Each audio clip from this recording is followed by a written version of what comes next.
Assalamualaikum warahmatullahi wabarakatuh. Kita melanjutkan kembali pembahasan kita mengenai assignment problem atau masalah penugasan yang sebelumnya di video sebelumnya sudah kita bahas tentang minimasi. Sekarang kita bahas tentang maksimasi. Oke, dalam masalah maksimasi, elemen matriks menunjukkan tingkat keuntungan ya. Jadi ketika ada tabel penugasan, elemen di dalam matriks atau elemen sel pada tabel tersebut menunjukkan tingkat keuntungan. Efektivitas tingkat keuntungan ini mungkin berkaitan dengan efektivitas pelaksanaan tugas oleh karyawan yang diukur dengan jumlah kontribusi keuntungan. Ya, katakan misalnya si A dan si B ketika diserahi tugas menjadi seorang marketing, misalnya si A bisa menghasilkan keuntungan 200, sedangkan si B menghasilkan keuntungan 220 dan seterusnya. Ya, jika pada masalah minimasi itu soal biaya atau kos yang perlu dikeluarkan, maka ketika maksimasi itu adalah tentang keuntungan yang bisa diperoleh oleh sumber yang ditugaskan, yaitu baik mungkin mesin atau mungkin orang ya. Misalnya mesin, jika misalnya mesin fotokopi yang A bisa menghasilkan jumlah kopian misalnya 1000, sedangkan yang satu misalnya bisa menghasilkan kopian sebanyak 800 dan sebagainya.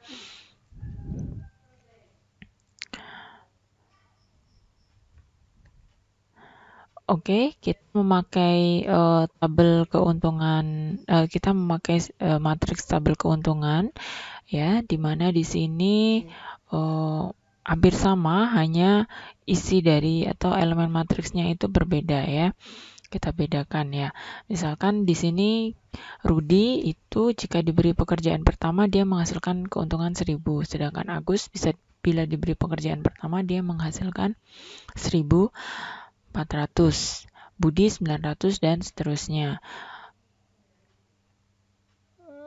Kemudian kita langsung kepada langkah untuk menyelesaikan atau mencari solusi bagaimana assignment atau penugasan itu dibagi ya. Awalnya adalah kita melakukan matriks atau melakukan prosedur pengurangan baris ya, sama hanya konsepnya yang berbeda. Jadi langkahnya sama, pengurangan baris, pengurangan kolom, kemudian revisi tabel, tapi pada konsepnya itu ada yang sedikit berbeda ya. Oke. Nah, yang pertama adalah kita mencari, kalau pada kasus minimasi kita mencari nilai yang paling kecil, tapi kalau pada maksimasi kita mencari nilai yang paling besar, ya, nilai yang paling besar di setiap barisnya ya. Ini sudah saya lingkari. Di setiap barisnya nilai terbesarnya pada baris pertama adalah 1500, baris kedua 1500, baris ketiga 1200, baris ke 4.600 dan baris ke 5.700. Nilai-nilai ini akan digunakan untuk menjadi nilai yang dikurangi pada elemen di setiap barisnya.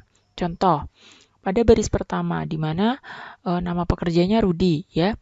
Karena nilai terbesarnya adalah 1500, maka 1500 ini digunakan untuk mengurangi 1000 ya. Jadi 1500 dikurangi 1000. Hasilnya 500. 1500 dikurangi 1200, hasilnya 300. 1500 dikurangi 1000, hasilnya 500. 1500 dikurangi 800, hasilnya 700, dan 1500 dikurangi 1500, hasilnya 0. Pada baris kedua, yaitu pada baris Agus ya, 1500 ya, karena baris terbesar elemen terbesarnya itu sama dengan baris pertama yaitu 1500, maka 1500 dikurangi 1400, hasilnya 100. 1500 dikurangi 1000, hasilnya 500. 1500 dikurangi 900, hasilnya 600. 1500 dikurangi 1500 hasilnya 0, dan 1300 dikurangi 1500 dikurangi 1300 hasilnya 200. Begitu berlaku untuk semua elemen yang lain, ya, sehingga menghasilkan matriks baru seperti ini, hasil dari pengurangan baris. Nah, kita lihat bahwa pada kolom itu hanya terbentuk nilai 0 pada kolom 4 dan 5, sedangkan pada kolom 1, 2, dan 3 belum terbentuk nilai 0 atau belum muncul nilai 0 pada elemennya. Maka yang harus kita lakukan setelahnya adalah pengurangan kolom. Pada pengurangan kolom, konsepnya sama dengan pengurangan kolom pada kasus minimasi, sehingga kita mencari nilai yang paling kecil, ya. Yang paling kecil berapa di sini? Yang paling kecil di kolom pertama itu 100. Kemudian yang paling kecil di kolom kedua adalah 100 juga. Dan yang paling kecil di kolom ketiga adalah 300, ya. Maka nilai-nilai ini menjadi pengurang untuk nilai-nilai yang lainnya, ya, nilai-nilai yang lainnya.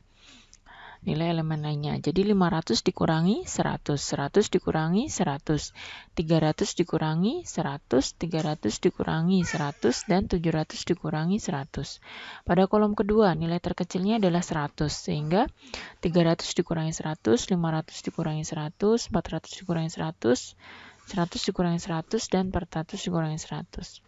Pada kolom ketiga, nilai paling kecilnya adalah 300, maka 500 dikurangi 300, 600 dikurangi 300, 500 dikurangi 300, 800 dikurangi 300, dan 300 dikurangi 300. Maka hasilnya adalah seperti ini, ya. Kita cek misalnya 500 dikurangi 100, hasilnya 400, ya. 100 dikurangi 100, 0, 300 dikurangi 100, 200, 700 dikurangi 100, 600, dan seterusnya, ya. Berlaku pada kolom kedua dan kolom ketiga, ya.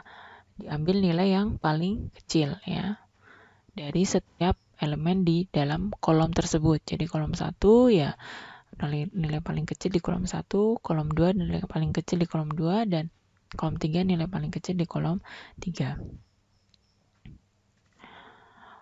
Setelah kita mendapatkan matriks yang kedua atau matriks hasil dari pengurangan kolom, maka kita lakukan yang kita sebut sebagai pengecekan optimalisasi, ya. Kita buat garis yang paling optimal, di mana bisa melewati paling banyak nilai 0, ya. Anda bisa saja membuat garis langsung lurus di setiap kolom karena memang di setiap kolom ada nilai 0-nya, tapi apakah itu optimal? Artinya mendapatkan nilai yang paling melewati 0 yang paling banyak? Belum tentu juga, gitu ya. Kita harus hati-hati dalam hal ini, ya.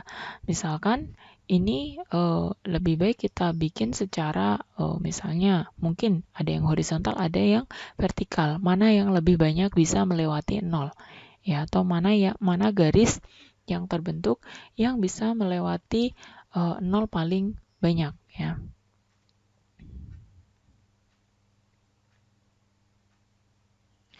Misalnya ini, ya,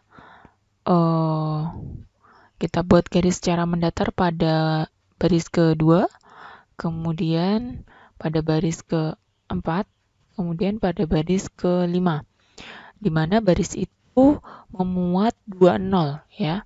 Jadi satu baris ini memuat 2 0, melewati 2 0, 0 yang sini dan 0 yang sini. Melewati juga 0 yang sini dan 0 yang sini, ya, seperti itu. Kemudian adakah yang belum terlewati? Oh ya, yang di sebelah kolom 5, ya. Kita lewatkan sini, garis pada kolom 5 ini melewati 2 0, ya. 2 0. 3 bersama dengan yang perpotongan, ya.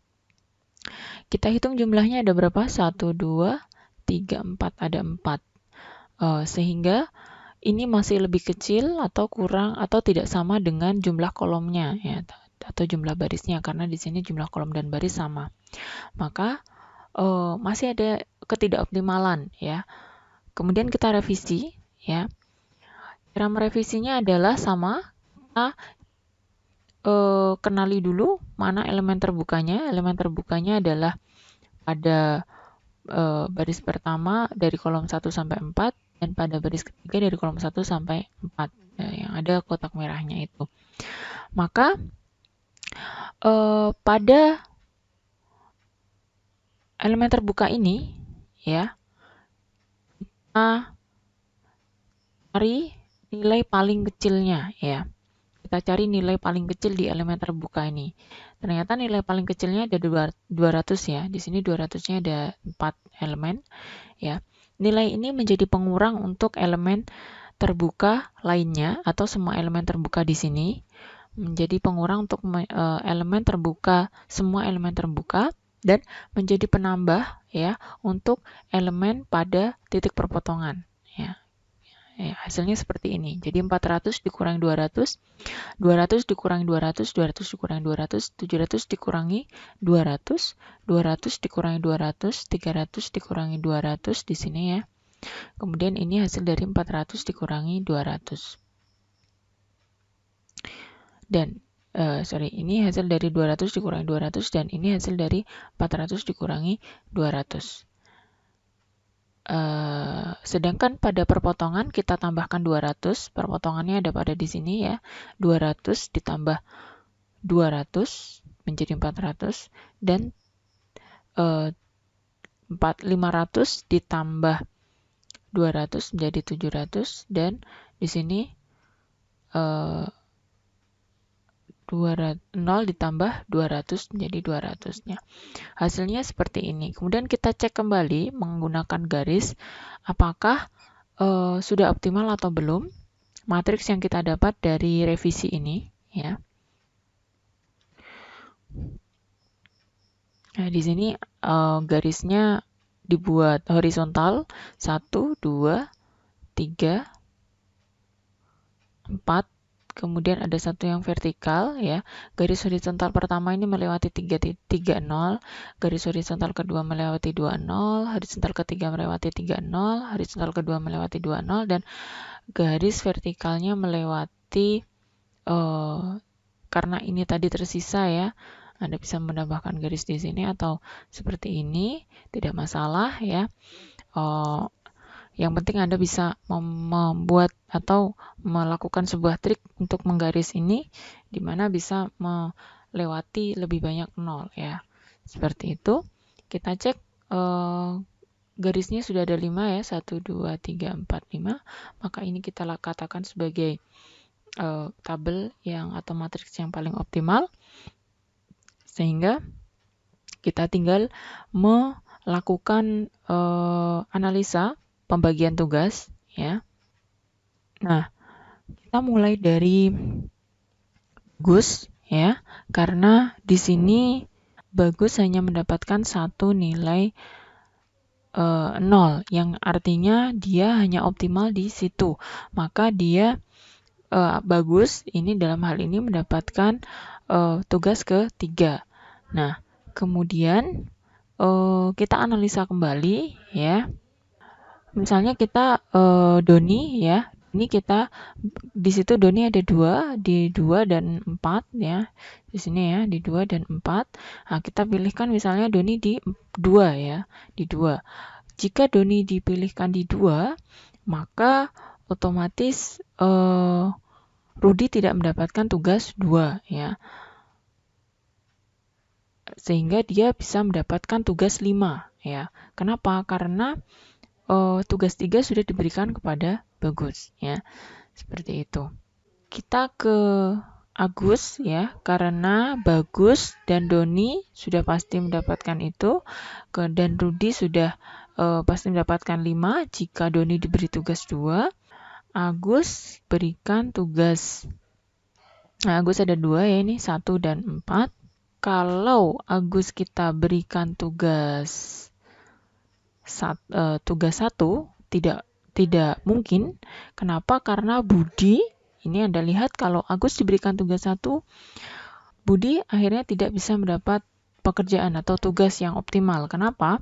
Karena Anda lihat nilai 0 yang ada pada baris ketiga pada karyawan Budi ini adalah 1, 3, dan 5, di mana 5 itu sudah diberikan tugasnya kepada Rudi dan 3 sudah diberikan kepada Bagus, ya.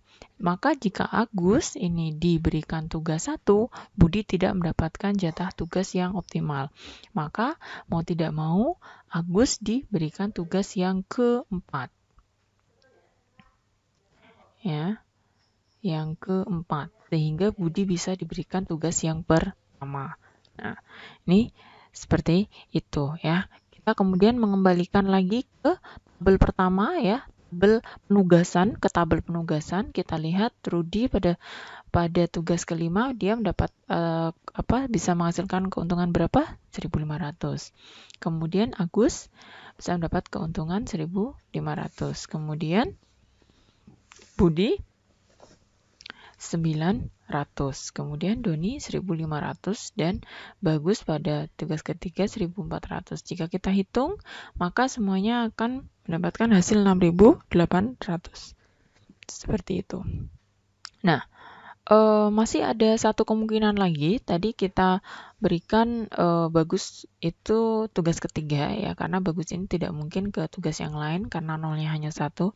Tapi misalnya kita masih bisa mencoba hal lain, misalnya Doni. Doni ini bisa mendapat tugas ke-4 ya. Jika Doni mendapat tugas ke-4, Agus tidak mendapat tugas ke-4, tapi tugas ke-1 ya. Jika Agus mendapat tugas ke-1, Budi tidak mendapat tugas ke-1 dan juga tidak ke-3, tetapi ke-5. Oke, jika Budi mendapat tugas ke-5, maka Rudi bisa mendapat tugas ke-2. Kenapa? Karena tugas ke-3 dan ke-5-nya sudah diberikan pada orang lain ya. Atau kita ilustrasikan seperti ini. Ya. Bagus tetap ada tugas ke-3 karena hanya 1 0. Kemudian kita mencoba Doni ya, ini. Kita mencoba Doni mendapatkan tugas ke-4 ya. Jika Doni mendapatkan tugas ke-4, maka Agus tidak mendapat tugas ke-4 ya. Tapi dia mendapatkan tugas ke-1. Ya, dia mendapatkan tugas ke-1. Jika Agus mendapatkan tugas ke-1, maka Budi tidak mendapatkan tugas ke-1, tapi mendapatkan tugas ke-5. Ya, Rudi ini mendapatkan tugas ke-2 karena tugas ke-3 dan ke-5-nya sudah di-assign kepada Bagus dan Budi. Seperti itu, kita coba kembalikan lagi ke tabel penugasan. Mana Rudi mendapat tugas kedua, Agus mendapat tugas pertama dengan keuntungan 1.400, Budi dengan tugas kelima mendapatkan 1.200, Doni dengan tugas keempat mendapatkan 1.600, dan Bagus dengan tugas ketiga mendapatkan 1.400, sehingga hasilnya adalah 6.800. Nah, hasil ini ternyata sama dengan hasil atau konfigurasi yang sebelumnya. Maka bisa dikatakan bahwa keduanya adalah nilai yang optimal. Jadi bisa memakai keduanya. Oke, itu adalah penjelasan dari kasus maksimasi. Semoga penjelasannya bisa memberikan Anda pemahaman yang lebih baik.